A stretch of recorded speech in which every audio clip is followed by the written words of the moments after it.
महाकारुणिक तथागत भगवान गौतम बुद्ध, परमपूज्य बोधिसत्व डॉक्टर बाबासाहेब आंबेडकर यांच्या आदर्श प्रतिमांना आणि विचारांना अभिवादन करू. आज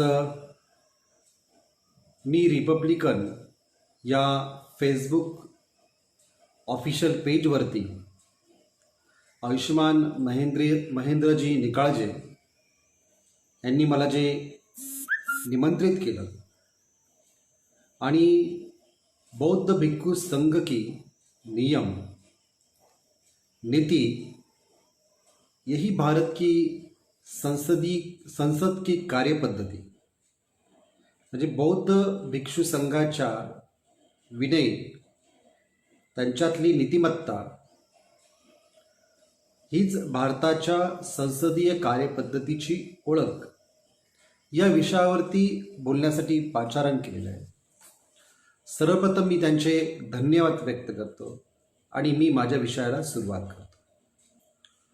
खरं तर बुद्ध धम्म एक असं विज्ञान आहे की ज्यामध्ये प्रत्येक व्यक्तीच्या विकासाची प्रक्रिया ठरलेली आहे. आणि ही विकासाची प्रक्रिया म्हणत असताना जसं बुद्ध धम्म आणि संघ या 3 रत्नांना शरण गेल्याशिवाय बुद्ध धम्मातली धम्मदीक्षा पूर्ण होत नाही, तर ही धम्मदीक्षा पूर्ण होण्यासाठी शरण आणि गमनाची स्थिती खूप महत्त्वाची असते. आणि शरण आणि गमन हे जोपर्यंत होत नाही तोपर्यंत संघ यामध्ये आपण समाविष्ट होत नाही, किंवा उपासक आणि उपासिका म्हणून आपण समाविष्ट होत नाही. आणि म्हणून संगम शरणम गच्छामि ही सगळ्यात महत्त्वपूर्ण भूमिका ही भगवान गौतम बुद्धांनी आपल्या भिक्षू संघासमोर मांडलेली आहे. म्हणजे संघ म्हणजे फक्त समूह नव्हे. बुद्ध म्हणतात की सुपटिपन्नो भगवतो सावक संघ, म्हणजे जो संघ सुमार्गावरती चालतो त्या संघाला, त्या समुदायाला खऱ्या अर्थाने संघ संबोधलेले. उजुपटिपन्नो भगवतो सावक संघ, जो रुजू मार्गावरती चालतो तो खऱ्या अर्थाने श्रावक संघ आहे. न्यायपटिपन्नो भगवतो सावक संघ, जो न्याय मार्गावरती चालतो तो खऱ्या अर्थाने श्रावक संघ आहे. म्हणून संघ याची भूमिका स्पष्ट करत असताना भगवान गौतम बुद्धांनी प्रत्येक व्यक्तीची गरिमा आणि प्रत्येक व्यक्तीची कार्यपद्धती जी आहे या कार्यपद्धतीला रूपांतरित करण्याचं जे विज्ञान किंवा सायन्स सांगितलेलं आहे, हे सायन्स खूप महत्त्वाचं आहे. या सायन्सची अनेक बाबतीतल्या गोष्टी आपण समजून घेतल्या पाहिजे. कार्ल गुस्ताव जुंग नावाचा एक सायकोलॉजिस्ट आहे. या सायकोलॉजिस्टने एक कलेक्टिव्ह कॉन्शियसनेसचा प्रयोग केलेला आहे, एक सामूहिक मानसशास्त्राचा प्रयोग केलेला आहे. आणि हा प्रयोग करत असताना त्यांनी याचं एक उदाहरण म्हणून असं सांगितलं की एका खोलीमध्ये तुम्ही एक विणा ठेवा आणि त्या खोलीच्या कोपऱ्यामध्ये तो विणा ठेवा. दुसरी विणा दुसऱ्या कोपऱ्यामध्ये ठेवा. तुम्ही एका कोपऱ्यातून एक विणा वाजवली तर दुसऱ्या कोपऱ्यातली विणा आपोआप वाजायला लागते. त्याच्यामध्ये आपोआप तरंग निर्माण व्हायला लागतात आणि हे तरंग सगळीकडे पसरतात. तिथे तुम्ही अनेक इन्स्ट्रुमेंट जरी आणून ठेवले तरी ते इन्स्ट्रुमेंट देखील वाजू लागतात. या ठिकाणी कार्ल गुस्ताव जुंगने, जो की अत्यंत महत्त्वाचा सायकोलॉजिस्ट आहे, याने जी प्रक्रिया सांगितली या प्रक्रिया लॉ ऑफ सिंक्रॉनिसिटी असं म्हटलं जातं. म्हणजे एखादा व्यक्ती जर विचार करत असेल, त्या विचारांचा जो प्रभाव जो आहे, हा प्रभाव अनेक ठिकाणी अनेक लोकांवरती होऊ शकतो. विचार एक शक्ती आहे. या शक्तीचा उपयोग आपण करता येऊ शकतो आणि कलेक्टिव्ह कॉन्शियसनेस तयार करू शकतो. या कलेक्टिव्ह कॉन्शियसनेसद्वारेच खऱ्या अर्थाने समाज हा चालत असतो, निर्मित होत असतो. म्हणून समाजामध्ये आपण एकाच प्रकारची विचार पद्धती पाहतो आणि एकाच प्रकारची विचार पद्धती ही त्याच्या सामूहिक मानसशास्त्रामुळे तयार झाली. या मानसशास्त्राला आपण समजून घेणे खूप आवश्यक आहे. मुळातच आपण कोणतंही मानसशास्त्र न समजल्यामुळे समूह काय असतो, संघ कशाला म्हणतात, ऑर्गनायझेशन संघटन कशाला म्हणतात, या सगळ्या गोष्टी आपल्याकडे अभ्यासल्या जात नाही.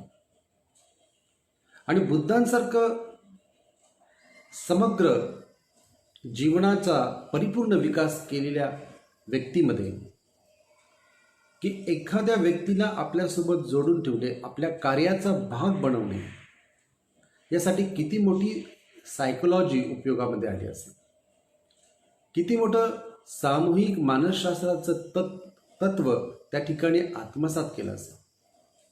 आणि म्हणून आपण ही गोष्ट बारकाईने लक्षात घेतली पाहिजे की संघ म्हणत असताना संघामध्ये असणारे प्रत्येक व्यक्ती, भिक्षू असेल अथवा भिक्षुणी असेल, उपासक असेल अथवा उपासिका असेल, जो कोणी बुद्ध, धम्म आणि संघ या 3 रत्नांना शरणगमन करतो तो संघामध्ये समाविष्ट असतो. म्हणून या संघामध्ये असणारा प्रत्येक व्यक्ती बुद्धांच्या या लॉ ऑफ सिंक्रॉनिसिटीमुळे प्रभावित असतो. बुद्धांच्या सोबत जवळजवळ 500 लोक एकत्र चालायचे. 500 लोकांचा भिक्खू संघ असायचा. कधी कधी ते 1000 भिक्षू एकत्र चालायचे आणि सर्व शांतपणे मौन स्वरूपामध्ये चालायचे. हे शांतपण, हे मौनपण आणि आपल्या उद्दिष्टाच्या दृष्टिकोनातून वाटचाल करत असताना बुद्धांनी ही संघशक्ती कशी निर्माण केली असेल, हे जर आपण बारकाईने आणि विज्ञानाच्या अनुसार जर आपण अभ्यासले तर अनेक गोष्टी स्पष्ट होतील. प्रत्येक व्यक्ती युनिक आहे आणि प्रत्येक व्यक्तीचं मन आहे. या मनाला जर बदलवलं तर तो संघामध्ये खऱ्या अर्थाने समाविष्ट व्हायचा. म्हणून बुद्ध त्याच्यातली ती शक्ती ओळखायची आणि त्या शक्तीला ते रूपांतरित करायचे. आणि बुद्धांचं जे तत्व होतं ते तत्व होतं कायेन सव्वरू साधू, साधू वाचान सव्वरू, मनसा सव्वरू साधू, साधू सव्वत्त सव्वरू. म्हणजे बुद्धांच्या भिक्षू संघामध्ये कोणतीही गोष्ट नियम म्हणून आचरणात नव्हती आणली जात, तर विनय म्हणून आचरणात आणली जात होती. विनय आणि नियम मध्ये फरक आहे. नियम हे तुम्हाला सांगितले जातात की याच्याप्रमाणे तुम्ही जीवन जगा. विनय हे तुमच्यामध्ये विकसित केले जातात, तुमच्यामध्ये बोध निर्माण केले जातात. नय जो म्हणजे ज्याला विकाराच्या पलीकडे जाण्याची दृष्टी आहे त्याला विनय आहे असं म्हटलं जातं. म्हणून बुद्धांच्या भिक्षू संघामध्ये कशावरती जास्त भर दिला येतं? कायेन सव्वरू साधू, कायेचा संयम, कायेचा संवर करणे. म्हणजे उठताना, बसताना, चालताना, बोलताना, कोणतीही कृती करत असताना, कोणताही विचार करत असताना संयम, याचा अर्थ संवर, याचा अर्थ कायेची जाणीव निर्माण करणे. कायेन सव्वरू साधू, साधू वाचान सव्वरू. आणि वाचा बोलत असताना तितकाच सव्वर. म्हणजे आपण कोणाची निंदा करता कामा नये, आपण कोणाविषयी चुगली करता कामा नये, आपण कोणाविषयी खोटं बोलता कामा नये, आपण कोणत्याही गोष्टीचा बढावा करून सांगता कामा नये. सत्य जे आहे, जसं आहे त्या स्वरूपात आपण ते सांगितलं पाहिजे. म्हणून कोणतीही गोष्ट जी अवाजवी आपण बोलत असतो आणि निंदा नालस्ती करत असतो, त्याच्यातून आपल्या मनातली जी इन्फिनिटी कॉम्प्लेक्स माइंडची स्थिती आहे ती सिद्ध होत असते. आपलं मन इतकं न्यूनगंडतेने भरलेलं आहे की आपण दुसऱ्याला कमी लेखण्याच्या याच्यामध्ये आपण स्वतः किती सर्वश्रेष्ठ आहे हे सांगण्याचा आपण प्रयत्न करत असतो. पण बुद्ध म्हणतात वाचान संवरू साध, की वाचेचा संयम, वाचेचा संवर खूप महत्वाचा आहे. आणि तुम्ही बारकाईने जर लक्ष दिलं की आज समाजामध्ये जर संघटन किंवा संघ जर निर्माण होत नसेल त्याचं कारण की प्रत्येक व्यक्ती निंदेने भरलेला आहे. प्रत्येक व्यक्ती एकमेकांची निंदा करत आहे. प्रत्येक व्यक्ती एकमेकांविषयी रुमर्स तयार करत आहे, अफवा पसरत आहे. प्रत्येक व्यक्ती इतका हीनतेने भरलेला आहे की सत्य आणि वास्तविकतेपासून कोसत दूर आहे. आणि म्हणून आपल्याला जर संघ शक्ती एकत्रित करायचा असेल तर वाचेचा संयम हा खूप महत्वाचा आहे. मनसा सव्वरू साधू, साधू सब्बत सब्बरो. आणि जो मानसिक संयम करतो तो सर्व प्रकारचा संयम करू शकतो, सर्व प्रकारच्या गोष्टी आत्मसात करू शकतो. अशा प्रकारच्या व्यक्तींची आपल्याला खूप आवश्यकता आहे. आणि म्हणून हा संयम विकसित करण्यासाठी आपण सातत्याने प्रयत्न करत असतो. परंतु ते प्रयत्न कधी सफल होतात, कधी सफल होत नाही. परंतु बुद्ध आपल्या भिक्षूंना या प्रकारची शिकवण देतात की कसं बसायचं, रस्त्याने कसं चालायचं, कसं बोलायचं, शरीराची हालचाल करायची का नाही करायची, डोळ्यांच्या बुबुळांची हालचाल करायची का नाही करायची. प्रत्येक गोष्ट तथागत आपल्या भिक्षूंना सांगत असतात. यातून संघाचे विनय तयार झाले. आणि हे संघाचे जे विनय आहेत ते माणसाला विकारमुक्तीकडे घेऊन जाण्यासाठी. भगवान बुद्ध हे स्वतः राजकुमार होते. ते अशा परिवारातून आलेले होते की ज्या परिवारामध्ये शिष्टाचार खूप महत्वाचा होता. बौद्ध भिक्षूंमध्ये देखील शिष्टाचार खूप महत्वाचा भाग आहे, ज्याला 75 सेकीय धम्म म्हणतात. सेकीय म्हणजे शिष्टाचार, शिकण्यायोग्य. आजच्या काळामध्ये ज्याला आपण बॉडी लँग्वेज म्हणू शकतो, पर्सनॅलिटी डेव्हलपमेंट म्हणू शकतो, अशा प्रकारच्या गोष्टींची शिकवण तथागतांनी दिली. आणि त्या शिकवणुकीमुळे भगवान बुद्धांचा संघ हा योग्यरित्या बांधला गेला. त्या संघामध्ये कोणतेही भेद नाही. जे काही भेद आहेत ते व्यक्तींमध्ये निर्माण केलेले भेद आहेत. व्यक्ती एकमेकांना दूर लोटते, परंतु वास्तविक असा कोणताही भेद तथागतांनी भिक्षू संघामध्ये निर्माण होऊ दिला नाही. बुद्ध असं म्हणतात की जे विनय आहे हा विनयच खऱ्या अर्थाने सर्वांचा गुरु आहे. मी गेल्यानंतर या विनयाचंच पालन आपण करणे खूप आवश्यक आहे. म्हणून या दृष्टिकोनातून विनयाचं पालन करत असताना संघ जो आहे हा संघ टिकवणे खूप महत्त्वाचं आहे. आणि हा संघ टिकत असताना आपल्याला त्या संघातील जो सुसंस्कृतपणा आहे, जे शैक्षणिक सेकीय धम्माची जी प्रक्रिया आहे या प्रक्रियेला विकसित करणे खूप आवश्यक आहे. म्हणून बुद्धांसोबत 500 भिक्षू जरी एकत्र चालत असले तर गडबड कोणती नसायची. सर्व लोक एका शिस्तीमध्ये, एका स्वरूपामध्ये, एका नियमामध्ये, एका अवस्थेमध्ये सातत्याने चरत भिक्कवे चारिकम या स्वरूपात ते सतत चालत असायचे, सतत उपदेश करत असायचे. आणि यातूनच संघ जो आहे तो अधिक दृढ होत गेला. आणि बाबासाहेबांना या संघाची ही पद्धती पूर्णपणे बाबासाहेबांनी अभ्यास केली होती. ही पद्धती ज्यावेळेस बाबासाहेबांनी अभ्यासली आणि बाबासाहेबांनी अनेक देशांमधल्या राज्यघटनेचा ज्यावेळेस अभ्यास केला तर अशा प्रकारची संघ पद्धती ही अनेक ठिकाणी अस्तित्वात होती. त्याचा अभ्यास बाबासाहेबांनी केला. परंतु बाबासाहेबांनी हा अभ्यास करत असताना, इतिहासाचं सम्यक विश्लेषण करत असताना भगवान गौतम बुद्धांच्या काळामध्ये देखील गणराज्य पद्धती होते, संघ पद्धती होती. आणि ही संघ पद्धती आणि त्याची प्रशासकीय व्यवस्था या पद्धतीने कार्यान्वित होती.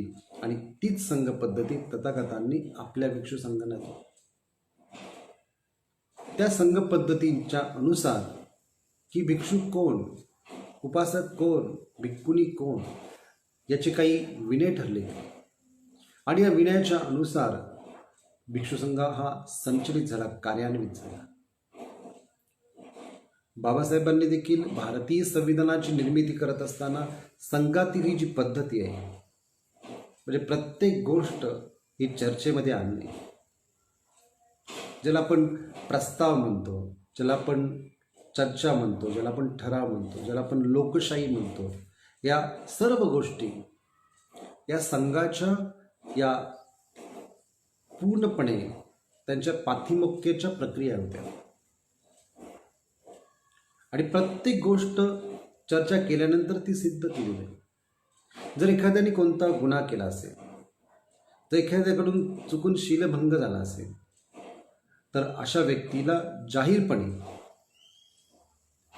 जाहीरपणे त्या व्यक्तीबद्दल न बोलता ज्यावेळेस पातिमोक्ष असायचे, त्या पातिमोक्ष्यामध्ये कोणताही भिक्षू त्याच्यावरती आरोप ठेवत असे, आरोपाच्या अंती चर्चा होत असे, आणि जर आरोप सिद्ध झाला तर त्या सिद्ध झालेल्या आरोपानंतर काही शिक्षा असे.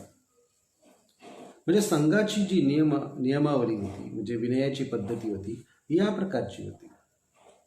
त्याचा कोणीतरी प्रमुख असे, आणि प्रमुख व्यक्ती खऱ्या अर्थाने निर्णय देत असे. त्याला भिक्खू संघ आपण ज्याला म्हणतो, ज्याच्यामध्ये उपसंपादिक भिक्खूंचा संघ असायचा.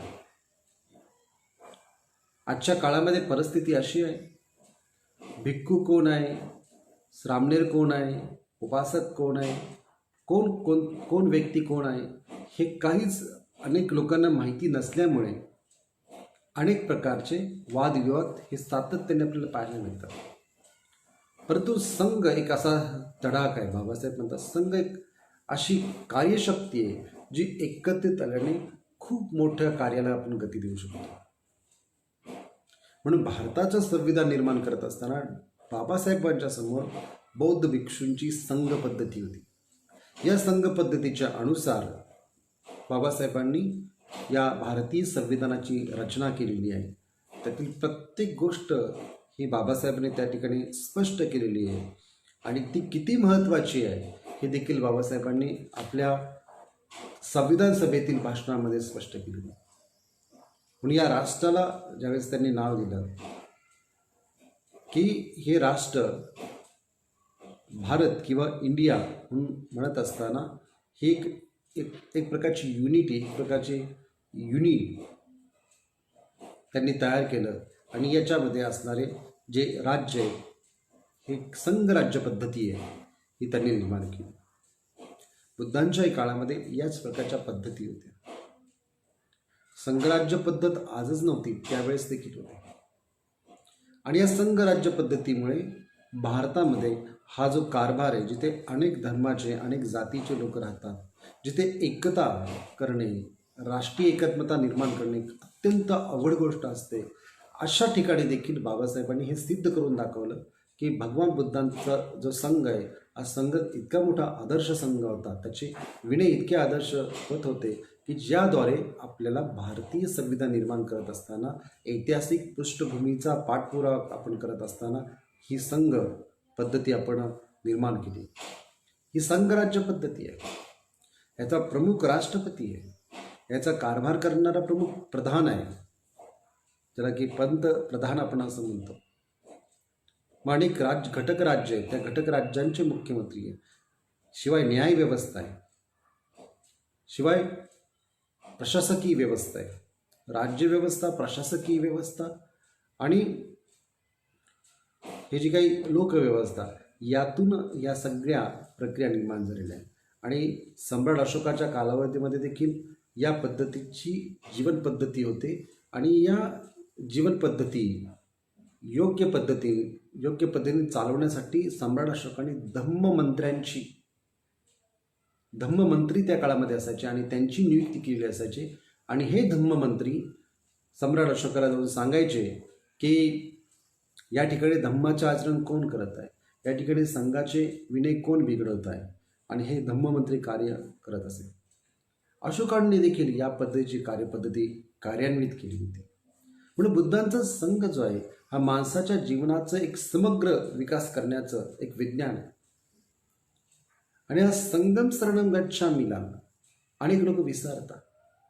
संगम शरणम गच्छामी म्हणजे जे फक्त चिवरदारी आहे यांना शरण जाणे नव्हे. संघ ज्याच्यामध्ये जे विकारमुक्त लोक आहेत, ज्याच्यामध्ये जे व्यक्ती स्वतःपन्न सकृतगामी, अनागामी आणि अरहंत अवस्थेमध्ये आहेत, किंवा जे लोक त्या मार्गावरती आहेत, त्या मार्गातील लोकांना संघ असं म्हटलेलं आहे. अरहंत अवस्थेच्या स्थितीमध्ये असणाऱ्या लोकांना संघ असं म्हटलेलं आहे. जे लोक चिन्ह मात्र आहे, म्हणजे भिक्षू असेल, उपासक असेल, उपासिका असेल, चिन्ह मात्र लोकांना संघ नाही म्हटलेलं. सिम्बॉलिक आहे म्हणून संघ नाही म्हटलेलं, संघ अवस्थेला म्हटलेलं. संघ फक्त लोकांच्या समूहाला नाही म्हटलं, संघ सगळ्यांनी म्हणून एकत्रित येऊन केलेली जी तपश्चर्या आहे, एकत्र येऊन जे उद्दिष्ट पूर्ण करण्यासाठी सतत झटत जे आहे त्याला संघ म्हटलेलं आहे. म्हणजे एक मार्गस्थ आणि फलस्थ अशा प्रकारच्या अवस्थेच्या लोकांना संघ असं म्हटलेलं आहे. मग तो उपासक देखील असू शकतो, उपासिका देखील असू शकते, भिक्षू पण असू शकतो, भिक्खुनी पण असू शकते. प्रत्येक व्यक्ती या संघामध्ये समाविष्ट आहे. म्हणून त्याचा वरवरचा अर्थ न पाहता त्याचा जो आंतरिक अर्थ आहे तो पाहणे खूप आवश्यक आहे. म्हणून धम्मदीक्षा घेत असताना बाबासाहेबांपुढे त्या प्रकारच्या संघाची आवश्यकता ही बाबासाहेबांनी स्पष्ट केलेली आहे. म्हणून महाबोधी सोसायटीला बाबासाहेबांनी एक पत्रलेखन केलेलं आहे. त्या काळातली जी महाबोधी सोसायटी होती, त्या महाबोधी सोसायटीला बाबासाहेबांनी the Buddha and future of his religion नावाने ते पत्र प्रकाशित केले. त्या पत्रामध्ये बाबासाहेबांनी एक खूप महत्त्वाची गोष्ट बोललेली आहे, आणि ती गोष्ट म्हणजे बौद्ध भिक्षूंच्या एम्स आणि ॲम्बिशन्समध्ये, जे बौद्ध भिक्षूंच्या उद्दिष्टामध्ये, त्यांच्या महत्त्वाकांक्षेमध्ये बदल घडवून आणणे खूप आवश्यक आहे. आजचा बौद्ध भिक्षू हा विद्वानच असला पाहिजे, त्याची फिलॉसॉफिकल आणि सायंटिफिक बाजू परफेक्ट असली पाहिजे. आजचा बौद्ध भिक्षू हा समाजसेवक असला पाहिजे. आजचा बौद्ध भिक्षू हा फक्त पुरोहितगिरी करणारा नसावा, तो एक प्रकारचा समाजसेवक असावा आणि तो समाजातील लोकांना योग्य प्रकारे गायडन्स करणार, मार्गदर्शन करणारा, त्याचा मित्र, त्याचा हितैषी आणि त्याचा सहचारी असावा. जेव्हा ही मानसिकता प्रत्येक भिक्षूमध्ये निर्माण होईल तेव्हा संघ पद्धती कार्यान्वित होईल. बुद्ध स्वतःला कल्याण मित्र म्हणतात, बुद्ध स्वतःला गुरु म्हणत नाही, बुद्ध कल्याण मित्र म्हणतात. आणि कल्याण मित्राची भूमिका हीच संघाची भूमिका आहे. संघ बनत असताना, भिक्षू बनत असताना, भिक्षुणी बनत असताना हे उद्दिष्ट जर आपण आपल्या डोळ्यासमोर ठेवलं की आपण पुरोहित न होता आपण या समाजाचे योग्य मार्गदर्शक बनावं, तर त्या दृष्टिकोनातून खऱ्या अर्थाने भिक्खू संघ तयार होऊ शकतो. त्या दृष्टिकोनातून बुद्धांना अपेक्षित किंवा बाबासाहेबांना अपेक्षित संघ निर्माण होऊ शकतो. म्हणून या संघाची निर्मिती करण्यासाठी आपण सातत्याने झटलं पाहिजे. या संघाची जी नीती आहे ती शिलावरती आधारित, ते सदाचरणावरती आधारित आहे. आणि शिलावरती आणि सदाचरणावरती आधारित जी नीती आहे त्याची अंमलबजावणी जर आपण केली तर खऱ्या अर्थाने आपलं जे बाबासाहेबांना अपेक्षित काम आहे ते काम सिद्ध होऊ शकतं. आज आपण राजकीय पक्षाच्या माध्यमातून काम करत असताना आपला जो बेस आहे या बुद्ध धम्म आहे, आणि या बुद्ध धम्मातील नीती आहे, या बुद्ध धम्मातील सदाचरण आहे, त्याचा आपल्या जीवनामध्ये वावर असणे खूप आवश्यक आहे. आपण जितके ॲग्रेसिव्ह आहोत तितकंच आपण खऱ्या अर्थाने आत्मबोधी असणे खूप गरजेचं आहे. आपल्यातलं ॲग्रेसिव्हनेस म्हणजे बाबासाहेब असं म्हणतात की प्रत्येक व्यक्तीतली ऊर्जा जी आहे ही त्याच्या हाताच्या लेखणीवरती आणि बुद्धीच्या जोरावरती असली पाहिजे. ज्ञान ही दुधारी तलवारीसारखी असलं पाहिजे, आणि ही दुधारी तलवार ही तुम्हाला तुमच्या सम्यक बोधातून निर्माण होत असते. या दृष्टिकोनातून आपण ही संघतत्व प्रणाली जी आहे ती आत्मसात केली. कारण बाबासाहेब लोकशाहीची व्याख्या करत असताना असं म्हणतात की रक्ताचा एकही थेंब न सांडवता, रक्त रंजित मार्गाने नव्हे तर रक्तविरहित मार्गाने लोकांच्या सामाजिक आणि आर्थिक जीवनामध्ये परिवर्तन आणणे, समता निर्माण करणे म्हणजे खऱ्या अर्थाने लोकशाही पावणे. लोकांनी लोकांसाठी चालवलेलं राज्य ही व्याख्या जशी अब्राहम लिंकन यांची आहे, तशी बाबासाहेबांची ही नवीन व्याख्या जी आहे ही तितकंच सुसंगत आणि तितकीच महत्त्वपूर्ण आहे. म्हणून ही संघराज्य पद्धती आहे. या संघराज्य पद्धतीमध्ये आपण देखील आपल्या जीवनामध्ये आपण या संघाच्या मार्गावरती चालणे खूप आवश्यक आहे. ज्याला भारत आयडॉल म्हणतो. भारताची संसद पद्धती ही जगातील सगळ्यात मोठी संसद पद्धती मानण्यात येते. आणि त्याचा बेस जर बुद्धांचा हा संघ असेल तर किती मोठा आणि किती मोठी किमिया हा संघ करू शकतो हे बाबासाहेबांनी प्रॅक्टिकली सिद्ध करून दाखवले. म्हणून ज्यावेळेस रिपब्लिकन पार्टी ऑफ इंडियाची बाबासाहेबांनी स्थापना केली किंवा खुलं पत्र लिहिलं, त्या खुल्या पत्रामध्ये जे जे काही बाबासाहेबांनी उद्दिष्ट सांगितले होते की भारताचा नागरिक म्हणून त्यांनी कशा पद्धतीने काम केलं पाहिजे या संदर्भात केलेले जे विवेचन बाबासाहेबांचं आहे, आपण सगळ्यांनी ते खुलं पत्र वाचलं पाहिजे. त्या खुल्या पत्रामध्ये बाबासाहेबांनी रिपब्लिक पार्टी ऑफ इंडियाची जी कन्सेप्ट आहे ती कन्सेप्ट समजून सांगितली आहे. आणि त्याचा बेस जो आहे तो संघ सांगितलेला आहे. म्हणजे भिक्षू संघ जो बुद्धांना अपेक्षित होता तशा प्रकारचा संघ सांगितलेला आहे. आणि मग तो संघ आणि तशी जर कार्यपद्धती जर आपण आत्मसात आणली तर निश्चितपणे बाबासाहेबांनी सांगितलेली क्रांती जी आहे ती क्रांती आपल्या जीवनामध्ये होऊ शकते. आपलं जीवन समृद्ध होऊ शकतं. शेवटी जीवनाची बहिर्गामी बाजू म्हणत असताना जीवनात आर्थिक विकास करणे खूप आवश्यक आहे. ज्यांच्या जीवनामध्ये आर्थिक विकास नाही आहे त्यांना कितीही तत्त्वज्ञान जर आपण सांगितलं तर त्यांना 2 वेळेच्या भाकरीचा, त्यांना पैशाचा प्रश्न पडलेला असतो. अशा परिस्थितीमध्ये प्रत्येक व्यक्तीने आपला आर्थिक विकास करण्याकडे जोर देणे खूप आवश्यक आहे. आर्थिक विकास करत असताना आपला मानसिक विकास पण झाला पाहिजे. म्हणजे जिथे शील सांगितलेले,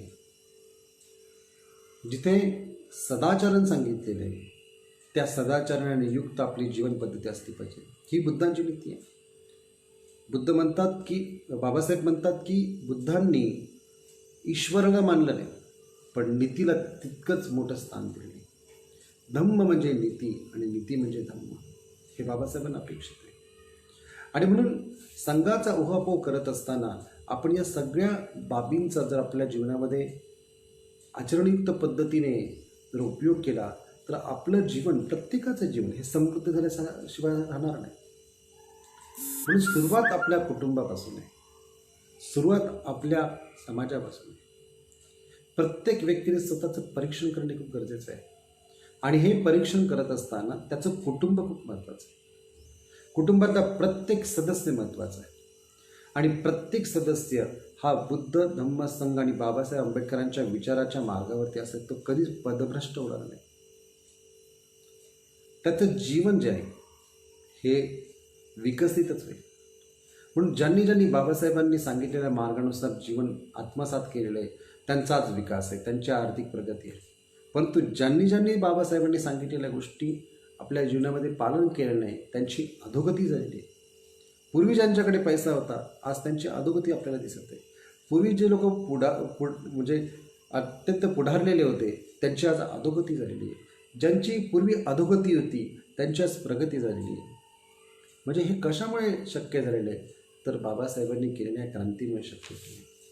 म्हणून ज्या स्वातंत्र्य, समता, बंधुता, न्याय या गोष्टी फक्त बोलायच्या नाही, या प्रॅक्टिकली भारतीय संविधानामध्ये आणि प्रॅक्टिकली बुद्ध धर्मामध्ये आहेत.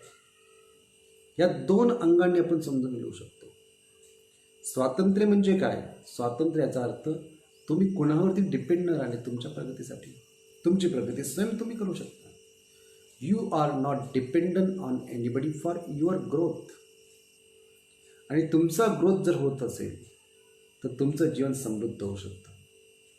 आणि म्हणून संघ म्हणत असताना स्वातंत्र्य हे त्रिकाल बाधित आपण ठेवणे गरजेचं आहे. कारण की स्वातंत्र्य, या स्वातंत्र्यामुळेच आपण खऱ्या अर्थाने गुलामगिरीतून मुक्त होऊ शकतो. परंतु बाबासाहेब असं म्हणतात जो व्यक्ती स्वातंत्र्य उपभोगतोय परंतु त्याला जर मनाची स्वातंत्र्य नसेल तर मात्र तो गुलाम आहे. मुक्ती कोण पते ह्या बाबासाहेबांच्या भाषणामध्ये त्यांनी अनेक गोष्टींचं स्पष्टीकरण केलेले आहे. म्हणून लोकांना कशाची आवश्यकता आहे? लोकांना विचारांची आवश्यकता आहे. विचार तेच विचार नाही, विचार नवीन स्वरूपाचे असले पाहिजे. विचार सगळ्यांना एकत्रित सामूहिकरित्या एकत्र आणणार असले पाहिजे. इथे प्रत्येक व्यक्ती युनिक आहे. इथे प्रत्येक व्यक्तीमध्ये क्वालिटी आहे. त्या क्वालिटीचा उपयोग आपल्याला करता आला पाहिजे. काही लोक विचारवंत आहे, काही लोक कलाकार आहेत, काही लोक आर्टिस्ट आहेत, काही लोक टेक्नॉलॉजीमध्ये विकसित आहे, काही लोक एज्युकेशनमध्ये विकसित आहे, काही लोक सर्वसामान्य आहेत, काय करत नाही परंतु आपली कार्यशक्ती ते वापरतात. अशा सगळ्याच लोकांना एकत्रित आणून एक बिंदूवरती केंद्रित करण्याचं काम बाबासाहेब आंबेडकरांनी केलेलं आहे आणि हीच बाबासाहेबांची फार मोठी क्रांती आहे. या क्रांतीला जर आपण खऱ्या अर्थाने समजून घ्यायचं असेल तरी ही जी संघ पद्धती आहे या संघ पद्धतीला आपण समजून घेणे खूप आवश्यक आहे. उदाहरण देत असताना भगवान बुद्ध म्हणतात की ज्यावेळेस वज्जी लोक जी होती, वज्जी लोक,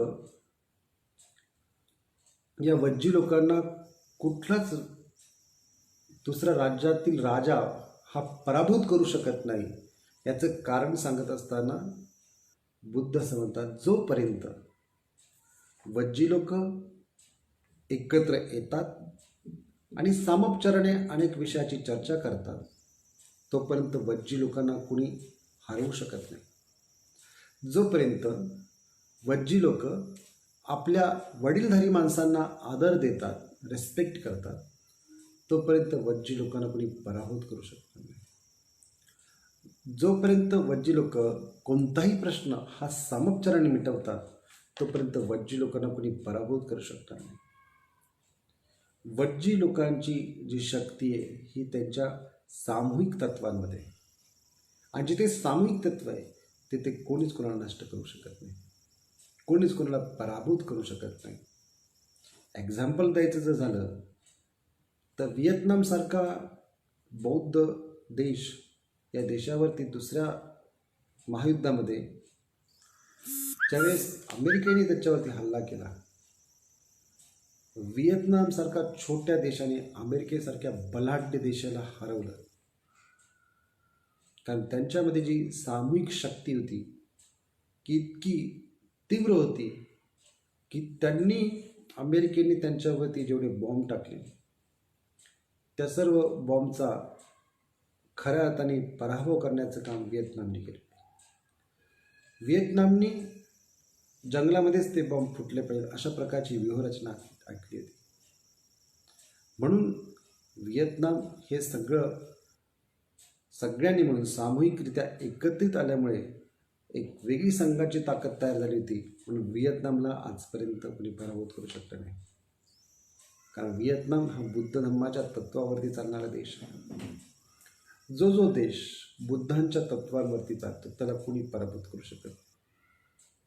जे लोक बुद्धांनी सांगितलेल्या गोष्टींचं अनुसरण करतात त्या व्यक्तींना कोणत्याही प्रकारची भीती निर्माण होत नाही. आणि म्हणून या संघामध्ये ही ताकद आहे की प्रत्येक व्यक्तीला योग्य पद्धतीने संघटित करून योग्य दिशेला ते घेऊन जातात. आणि योग्य दिशेला घेऊन जात असताना ही संपूर्ण मानवजात समग्र दुःखातून कशी मुक्त होईल याचा ते यथायोग्य विचार करतात. म्हणून स्वातंत्र्य आणि समता याच्यामध्ये समता म्हणत असताना की प्रत्येक ह्युमन बीइंग इक्वल आहे, ना कोणी उच्च आहे ना कोणी नीच आहे. संघामध्ये जशी ताकद आहे की कुठल्याही जातीचा, कुठल्याही धर्माचा, कुठल्याही पंथाचा जरी व्यक्ती आला तर त्याला सामावून घेण्याची क्षमताही संघामध्ये. परंतु त्या संघाच्या विण्यानुसार तो व्यक्ती जीवन जगत असेल तर. आता अनेक प्रकारची लोक संघामध्ये समाविष्ट होतात आणि संघामध्ये समाविष्ट झाल्यावरती गडबड करतात. ज्याप्रमाणे बुद्धांच्या काळामध्ये स्वतः बुद्धांचा जो चुलत भाऊ होता देवदत्त, तो ज्या पद्धतीने गडबड करायचा, सुभद्र नावाचा भिक्षू त्याने जी गडबड केली, अशा पद्धतीची गडबड होता कामा नये. म्हणून बुद्धांनी काही विनय त्यावेळेस बनवले होते आणि त्या विनयाच्या अनुसार समता निर्माण करण्याचा प्रयत्न केला होता. समता ही खूप महत्त्वाचा भाग. समता ही फक्त बाह्य बाजू नाही आहे. समता फक्त उच्च नीच अशा प्रकारची अवस्था नाही. समता एक वेगळी अवस्था आहे की जी तुम्हाला ध्यान करण्याच्या अवस्थेमध्ये निर्माण होते. ध्यानातून तुम्हाला तुमचं मन जर समाहित झालं, मनाची एक स्थिती समतल झाली, तर तुमच्यामध्ये प्रत्येक व्यक्तीविषयी एक मैत्री भावना तयार होत असते. प्रत्येक व्यक्तीची क्वालिटी दिसत की प्रत्येक व्यक्तीमध्ये बुद्धत्वाचे बीज आहे. प्रत्येक व्यक्ती बुद्ध बनू शकते. आणि ती क्वालिटी, त्या क्वालिटीचा विकास जर तुम्हाला करायचा असेल तर तुमच्या जीवनामध्ये ध्यान खूप आवश्यक आहे. ध्यानाशिवाय ती निर्माण होऊ शकत. आणि म्हणून जे व्यक्ती ध्यान करतील त्यांना समता काय ते लक्षात येईल. म्हणजे ध्यानातली समता नाही, परंतु प्रत्येक व्यक्तीमधली समता, की प्रत्येक व्यक्ती युनिक आहे आणि प्रत्येक व्यक्ती क्वालिटी आणि प्रत्येक व्यक्तीला एकमेकांच्या प्रती आपण आदर करणे. त्यांच्यामध्ये जेव्हा आपण जसं एकमेकांचे जे रिलेशन आपण निर्माण करतो, एकमेकांशी बोलतो, वागतो, प्रत्येक कृती करतो, तर यातून ही तुमची समता प्रकटत असते. म्हणून एक गोष्ट प्रकर्षाने आपण लक्षात घेतली पाहिजे की सर्व समता ही तुमच्या बोलण्याच्या कृतीवरती अवलंबून आहे. तुम्ही कशा पद्धतीने बोलता, तुम्ही कशा पद्धतीने सांगता, तुम्ही कशा पद्धतीने एखाद्या व्यक्तीविषयी भावना ठेवता, याच्यावरती डिपेंड आहे. जो व्यक्ती द्वेषी आहे, त्या द्वेषी व्यक्तीला तुम्ही कितीही सांगितलं तरी तो द्वेषी व्यक्ती हा तुमच्याप्रती मैत्री ठेवू शकत नाही. तर तो द्वेष भावनेने पीडित असल्यामुळे तुम्हाला तो त्रासच देऊ शकतो. जो अहंकाराने पीडित आहे, अहंकाराच्या आधारे तुम्हाला त्रास देऊ शकतो. जो सुपिरिटी कॉम्प्लेक्सने ग्रस्त आहे, तो व्यक्ती तुम्हाला त्रासच देऊ शकतो. अशा पद्धतीने जर आपण या गोष्टीला समजून घेतलं, समता म्हणजे काय? समता म्हणजे प्रत्येक व्यक्तीमध्ये बुद्धत्व बीज आहे. प्रत्येक व्यक्ती बुद्ध बनू शकतो अशा प्रकारची भावना असणे म्हणजे समता. मग ही भावना बाह्य जगामध्ये वावरत असताना ना कोणी उच्च आहे, ना कोणी नीच आहे, ना कोणी वरच्या जातीचा आहे, ना कोणी खालच्या जातीचा आहे. सर्व लोक समान आहे. भारतीय राज्यघटनेने हे सिद्ध केले की सर्व लोक समान आहे. आणि सर्व लोक समान आहे म्हणून तर त्यांच्यात बंधुता निर्माण करण्याचं काम भारतीय राज्यघटना करते. त्याला राईट ब्रदरहूड आपण म्हणतो. जगामध्ये अनेक राष्ट्र आहेत आणि त्यांच्या राज्यघटना आहेत, त्याच्यामध्ये बंधुता हे तत्त्व नसतं. त्याच्यामध्ये एकमेकांविषयी प्रेम करा अशा प्रकारची तत्त्व आहेत. परंतु एकमेकांशी प्रेम कधी सिद्ध होऊ शकतो? जेव्हा त्यांच्यामध्ये बंधुभाव निर्माण होऊ शकतो. हा बंधुभाव भिक्खू संघामध्ये होता. हा बंधुभाव मैत्री स्वरूपामध्ये प्रत्येक व्यक्तीमध्ये होता. म्हणून तो बंधुत्वाचं म्हणजे ज्याला विश्व बंधुत्व आपण म्हणतो, अशा प्रकारचं तत्त्व हे भारतीय राज्यघटनेमध्ये या भिक्खू संघाच्या माध्यमातून गेलेलं आहे. किंवा त्याच्यात बाबासाहेबांनी त्याचं प्रावधान केलेलं आहे. आणि न्याय पटीपन्न भगवतो, न्याय मार्गावरती चाललेला आहे भगवान बुद्धांचा श्रावक संघ. हा न्याय मार्गावरती चालणारा भगवान बुद्धांचा श्रावक संघ आहे. या संघाच्या खऱ्या अर्थाने आपण जर सदस्य झाला, खऱ्या अर्थाने जर आपण त्या मार्गावरती चाललो, तर न्याय काय असतो? न्याय सत्य असतं. जे सत्याला सत्य म्हणतात ते कधी दुःखामध्ये सहभागी होत नाही. जे असत्याला असत्य आणि सत्याला सत्य म्हणतात त्यांच्या जीवनामध्ये कधी दुःख निर्माण होत नाही. परंतु जे असत्याला सत्य आणि सत्याला असत्य म्हणतात त्यांचं जीवन मात्र दुःखग्रस्त होतं. म्हणून हे दुःखग्रस्त जीवन आपण लक्षात घेऊन आपल्या जीवनामध्ये कशा पद्धतीने बदल करता येईल, न्याय व्यवस्था निर्माण करता येईल, ही निर्माण करण्याचं काम खऱ्या अर्थाने बाबासाहेबांनी, भगवान बुद्ध आणि त्यांचा धम्म या ग्रंथात लिहून ठेवलेलं आहे. शिवाय जे खुलं पत्र आहे रिपब्लिकन पार्टी ऑफ इंडियासाठी, ही रिपब्लिकन पार्टी ऑफ इंडिया कशी असावी या संदर्भातलं जे खुलं पत्र आहे, या खुल्या पत्राच्या आधारे बाबासाहेबांनी स्पष्ट केलेलं आहे. आणि याही पलीकडे जर आपण पाहिलं तर बाबासाहेबांनी भारतीय संविधानामध्ये ही सर्व तत्त्व अंतर्भूत करून एक नवीन आदर्श आपल्याला घालून दिलेला आहे. म्हणजे भिक्षू संघ म्हणत असताना संघाचे जे नियम आहेत, विनय आहेत, संघाची जी शिकवण आहे, संघाचे जे ध्येय उद्दिष्ट आहेत, तीच ध्येय उद्दिष्ट भारतीय संविधानाची आहेत. परंतु भारतीय संविधानामध्ये ती तत्व या स्वरूपामध्ये लागू आहे, नियम या स्वरूपामध्ये लागू आहे आणि त्याचं पालन करणे हे अत्यंत गरजेचं आहे, असं भारतीय संविधानामध्ये बाबासाहेबांनी स्पष्ट केलेलं आहे. हे समग्र संविधान निर्माण करत असताना किती कठोर परिश्रम बाबासाहेबांना करायला लागले, किती सखोल अभ्यास करायला लागला भारतीय इतिहासाचा, ही आपल्याला त्यावेळेस स्पष्ट ज्यावेळेस आपण त्याचे संदर्भ ग्रंथ पाहू. आजपर्यंत अनेक लोक भारतीय संविधानावरती बोलतात, परंतु भारतीय संविधानावरती बोलत असताना बाबासाहेबांनी जे जे संदर्भ ग्रंथ वापरले त्याचे ते इतके सखोल पद्धतीचे आहे. एक एक गोष्ट स्पष्ट करत असताना बाबासाहेबांनी कधी कधी 10 तास, 15 तास, 18 तास आर्ग्युमेंट केलेले आहेत आणि त्या आर्ग्युमेंटनंतर एक एक कलम त्या ठिकाणी पारित केलेले आहे. म्हणजे इतका मोठा अभ्यास हा केवळ या भारताला एकसंघ मानण्यासाठी आणि भारतीय संसद पद्धती जी आहे, जी कार्यपद्धती, त्या कार्यपद्धतीला कार्यान्वित करण्याची आहे. पण आजच्या काळामध्ये आपल्याला हे दिसतंय का? आजच्या काळामध्ये आपल्याला हे दिसत नाही. हे न दिसण्याचं कारण काय?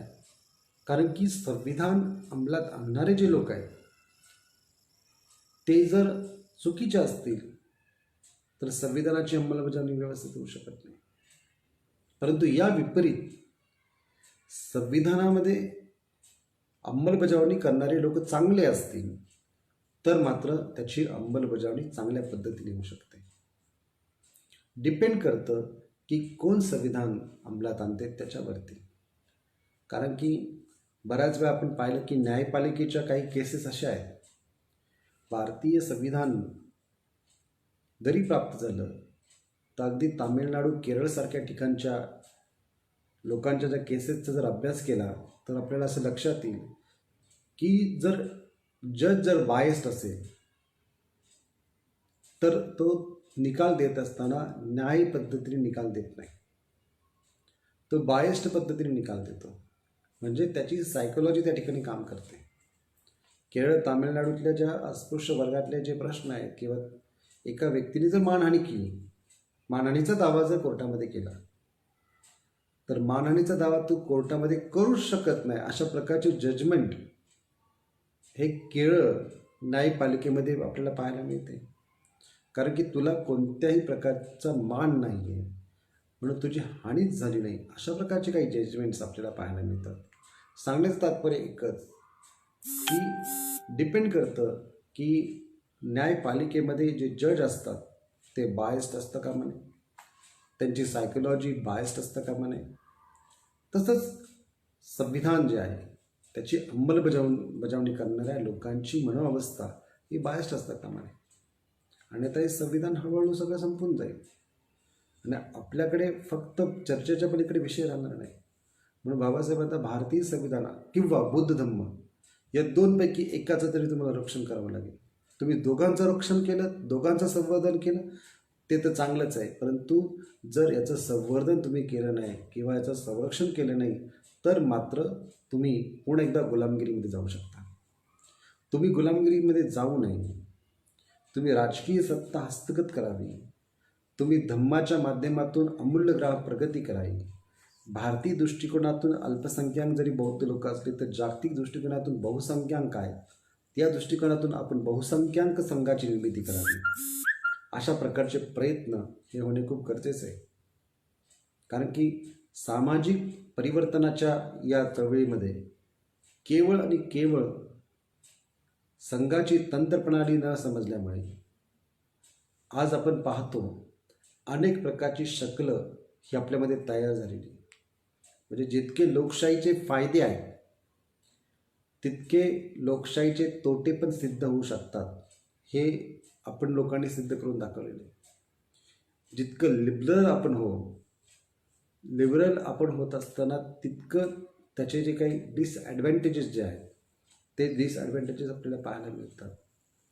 त्याचं कारण म्हणजे काय की शकल होण्याचं कारण काय की एका जातीच्या लोकांचा समूह असतो, चोरांचा पण समूह असतो, डाकूंचा पण समूह असतो आणि अशा प्रकारचे समूह निर्माण झाल्यामुळे नीतिमत्ता फक्त समूहापुरती निर्मित केली जाते. समूहामधली लोक एकमेकांशी चांगलं बोलतात, परंतु दुसऱ्या व्यक्तीशी ते चांगलं बोलत नाही.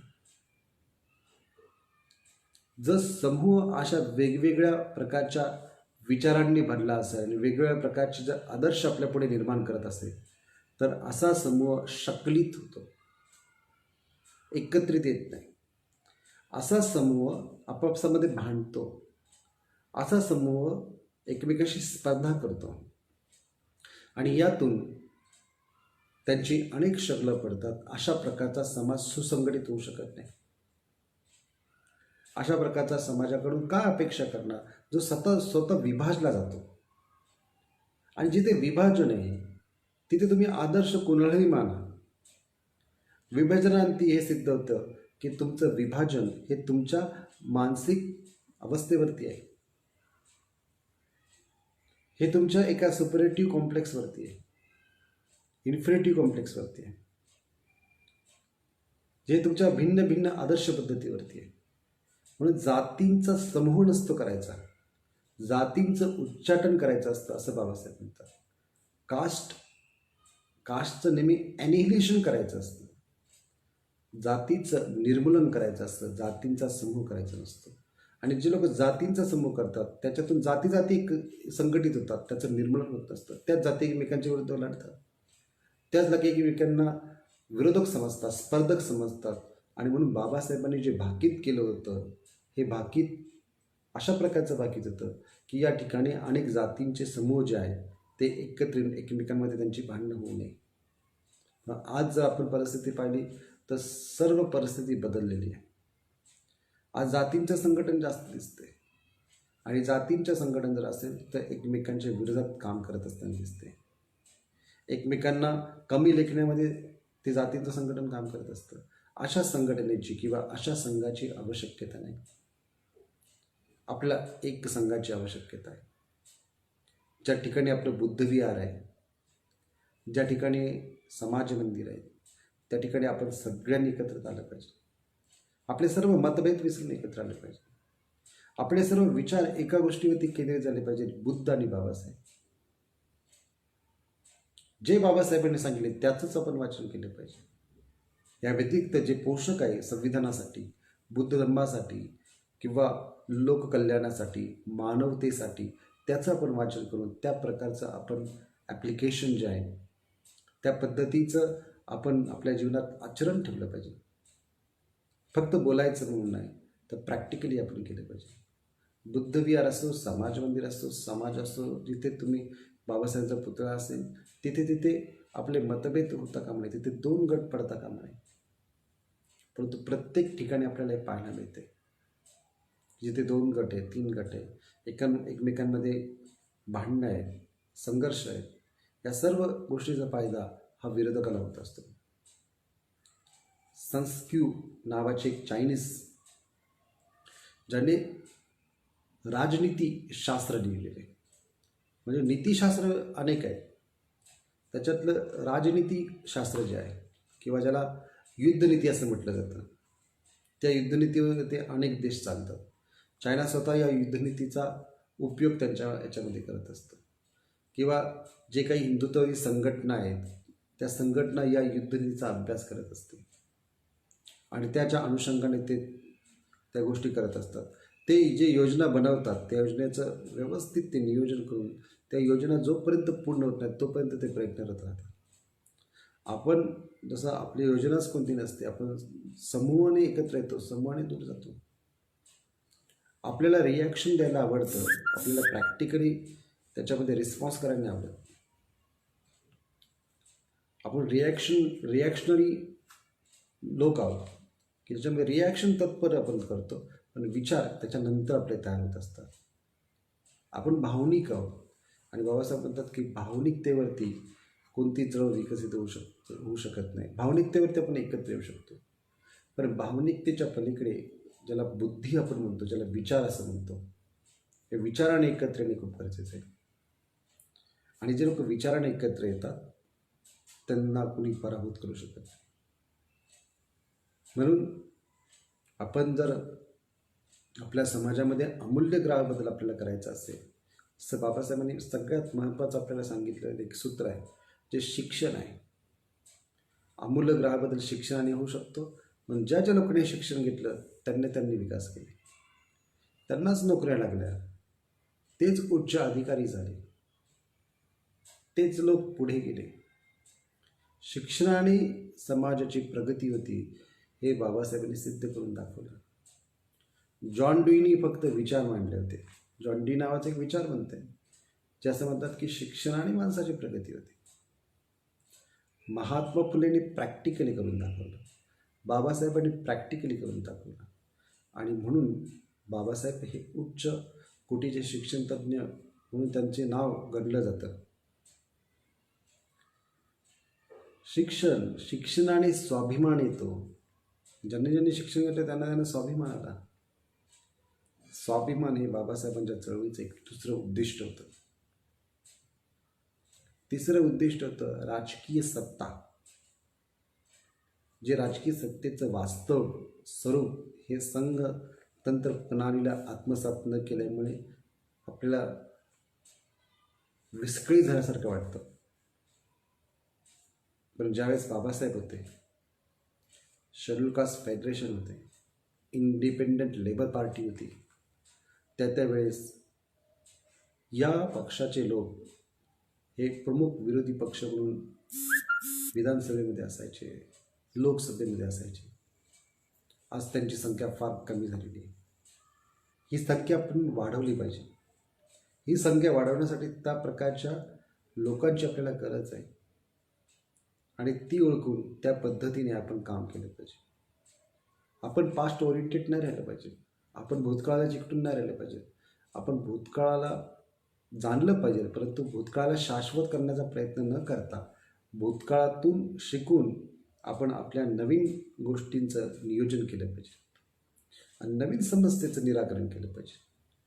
तरच खऱ्या अर्थाने क्रांती होऊ शकते, राजकीय सत्ता येऊ शकते. आणि सत्ता एकदा आली तर ज्या ज्या काही योजना आहेत भारत सरकारच्या, त्या भारत सरकारच्या योजनांची खऱ्या अर्थाने अंमलबजावणी आपल्याला करता येऊ शकते. म्हणून कितीही आपण चर्चा जरी केली तर प्रॅक्टिकली कामाशिवाय त्याला पर्याय नाही. आणि प्रॅक्टिकल काम जर आपल्याला विकसित करायचं असेल तर सातत्य हे खूप महत्त्वाचं आहे. जितकं आपण सातत्य ठेवू, जितकं आपण जीवन योग्य दिशेला नेऊ, जितकं बुद्धांनी सांगितलेल्या तत्व प्रणालीनुसार आपलं जीवन ठेवू, तितकं जीवन आपलं विकसित होईल. चौथं तत्व जे बाबासाहेबांनी, उद्दिष्ट जे बाबासाहेबांनी सांगितलेलं होतं, ती धम्मदीक्षा होती. धम्मदीक्षा हे अत्यंत महत्त्वाचा भाग होता. परंतु आजच्या काळामध्ये आपण जर पाहिलं तर अनेक लोक अनेक प्रकारची विचार मांडणी करत असताना धम्मदीक्षेचा जो भाग आहे, हा धम्मदीक्षेचा भाग आपल्यामधून निघून गेलेला आहे. आज बुद्ध धर्म ऑर्गनाईज म्हणजे त्याला कायदेशीर स्वरूप नसणारा धर्म झालेला आहे.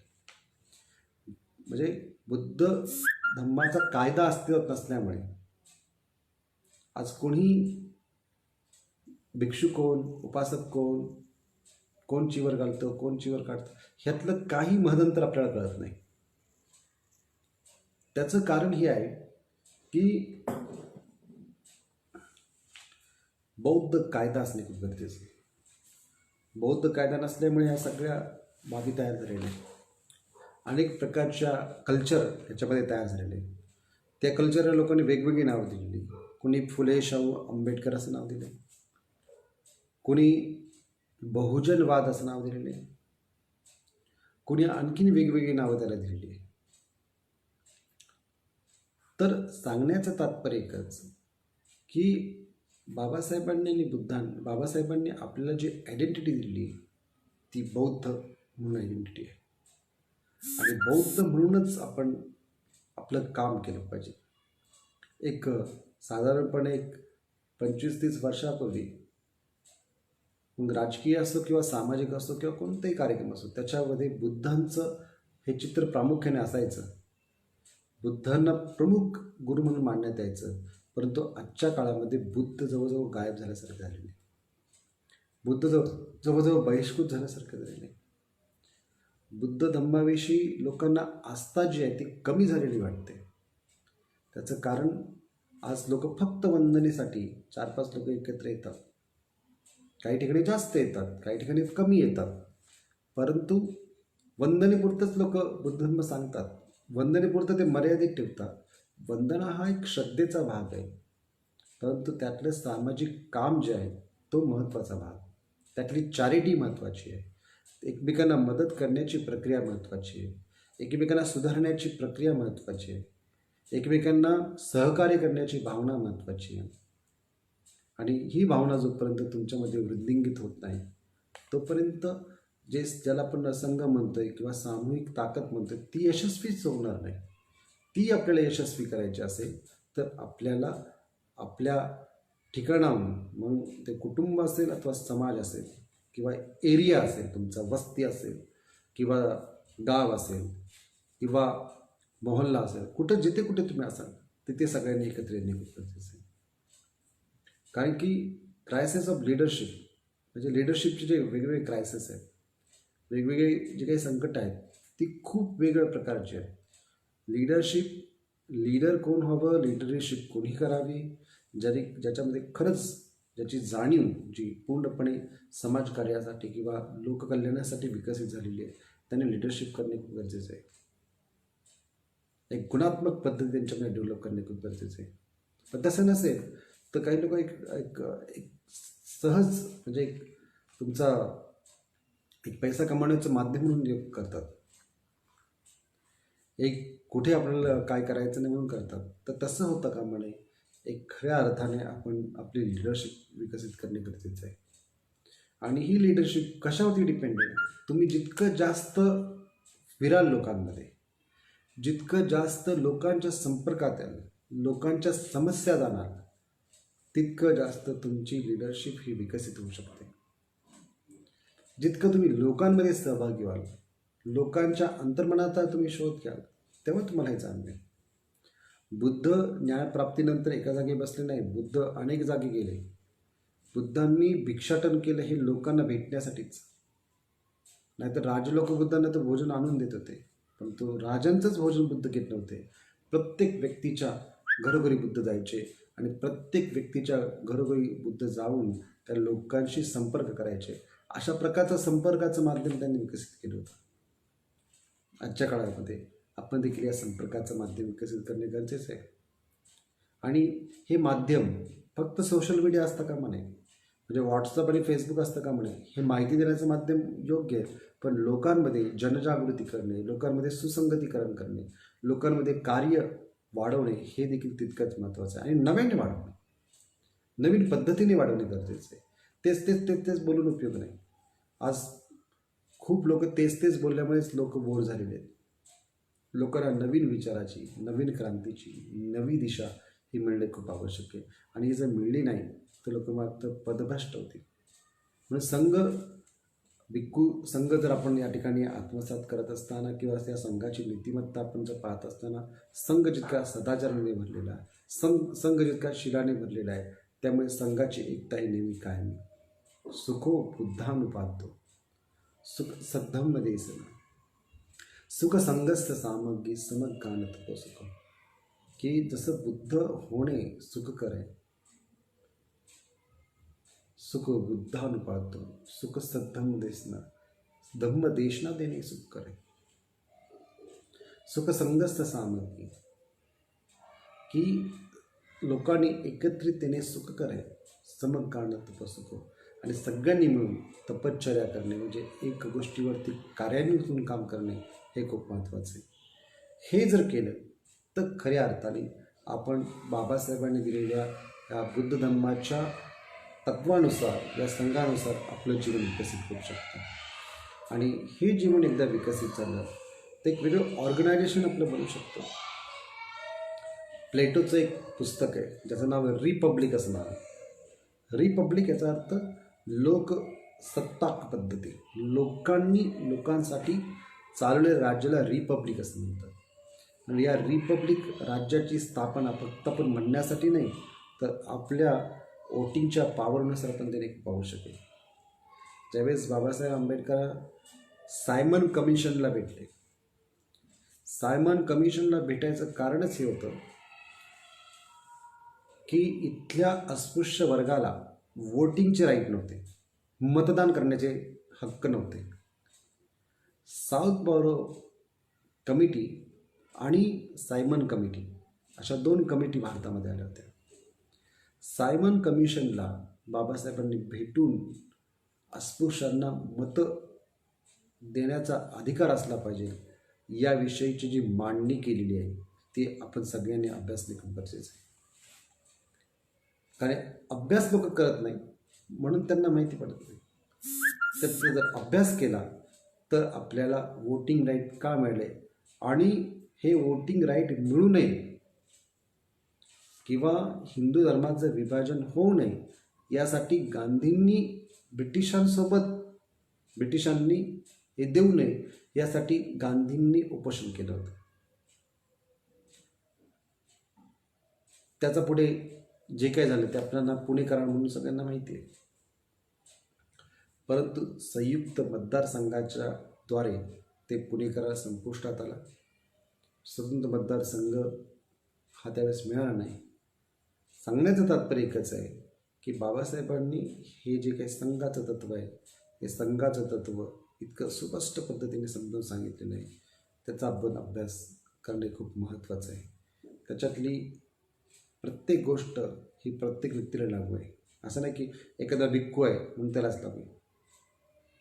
भिक्खू नाही तर प्रत्येक व्यक्तीची जबाबदारी आहे. कारण हा धम्म देत असताना हा धम्म एक नवीन पद्धतीने बाबासाहेबांनी एक नवीन पद्धतीचं पुनरावलोकन या ठिकाणी केलेलं आहे. पुनर्जीवन बुद्ध धम्माला दिलेलं आहे आणि तो बुद्ध धम्म कधी आपल्यातून जाऊ नये याचं एक नियोजन देखील बाबासाहेबांनी करून ठेवलं आहे, जे की 22 प्रतिज्ञांद्वारे 22 प्रतिज्ञांचं पालन म्हणजे खऱ्या अर्थाने बुद्ध धम्माचं पालन आहे. म्हणून ते पालन करणे खूप गरजेचं आहे. प्रत्येक व्यक्तीने आत्मपरीक्षण करा. आज मी अशी परिस्थिती आहे, मी अनेक कार्यक्रमामध्ये जातो, लोक आजही त्रिसरण पंचशील म्हणत नाही, ते तोंडातल्या तोंडात बोलतात. म्हणजे इतकी लोकांना लाज वाटते. त्रिसरण पंचशील म्हणत नाही याचा अर्थ ते सुमार्गावरती चालायला तयारच नाही. त्या सुमार्गावरती जाण्यासाठी तुम्हाला प्रॅक्टिकली देखील अभ्यास करावा लागेल आणि समाज म्हणून देखील अभ्यास करावा लागेल. समाजातही त्या पद्धतीचं जसं तुम्ही असाल तसं तुम्हाला बनावं लागेल. आणि जर वास्तविक जर पाहिलं तर बाबासाहेबांना जो संघ अपेक्षित होता, बुद्धांचा जो संघ अपेक्षित होता, हा अगदी प्राचीन काळातला संघ अपेक्षित होता अशातला भाग नाही, तर आजच्या आधुनिक काळातला संघ अपेक्षित होता. आणि आधुनिक काळातले भिक्षू म्हणून जर ते कोणाकडे जर पाहत असतील तर संत गाडगे महाराजांकडे ते पाहतात, जे प्रबोधन पण करतात आणि जे लोकांमध्ये समाजकार्य देखील करतात. ते नुसतंच प्रबोधन करत नाही तर समाजकार्याने प्रेरित झालेले व्यक्ती आहेत. संत गाडगे महाराजांसारखा, संत गाडगे बाबांसारखा व्यक्ती खऱ्या अर्थाने भिक्षू आपण त्यांना म्हणू शकतो. असा प्रकारचा भिक्षू बाबासाहेबांना अपेक्षित होता, जो विद्वान पण असेल आणि जो संघाच्या या कार्यपद्धतीच्या अनुसार कामही करत असेल. आणि असं जर कोणी करत असेल तर त्याचं ते नेहमी स्वागतच करायचे. आणि म्हणून आपण देखील या पद्धतीने काम करणे खूप गरजेचं आहे. संघाचे नियम, संघ पद्धती, संघाची नीती आणि एकंदरीत भारतीय संसदेवरती त्याचा झालेला वैशिष्ट्यपूर्ण परिणाम, ही सर्व जी काही नाळ आहे ती बाबासाहेबांनी जोडलेली आहे. ती नाळ व्यवस्थित सांभाळणे, त्याचं संगोपन करणे, त्याला जोपासणे आणि त्याची वाढ करत राहणे यासाठी समाज आहे. समाजाला एकत्रित करणे आणि समाजाला एक पटवून दिल्यानंतर समाज त्या पद्धतीनुसार जीवनमान जगतो आणि आपलं सुख शांतीचं उद्दिष्ट प्राप्त करतो. शेवटी प्रत्येक व्यक्तीला ते हवे.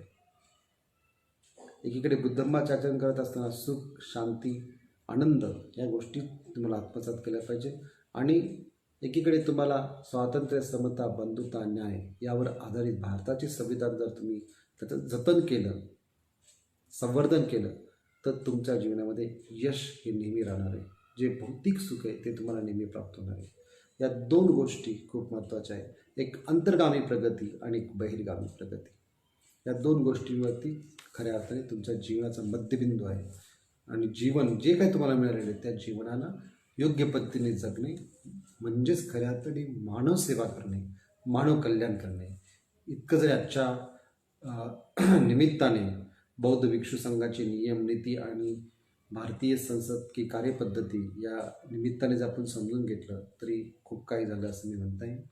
तर मी या ठिकाणी थांबतो आणि आपण मला या मी रिपब्लिकन या पेजच्या माध्यमातून जी आपणाशी संवाद करण्याची संधी उपलब्ध करून दिली त्याबद्दल मी आयुष्यमान महेंद्र निकाळजे यांचा मनपूर्वक आभार व्यक्त करतो आणि आपल्या सगळ्यांच्या जीवनामध्ये बुद्धत्वाचा प्रकाश निर्माण व्हावा, प्रबुद्ध आपण व्हावं अशी एक मंगल कामना करतो आणि या ठिकाणी थांबतो. जय भीम, नमो बुद्धाय.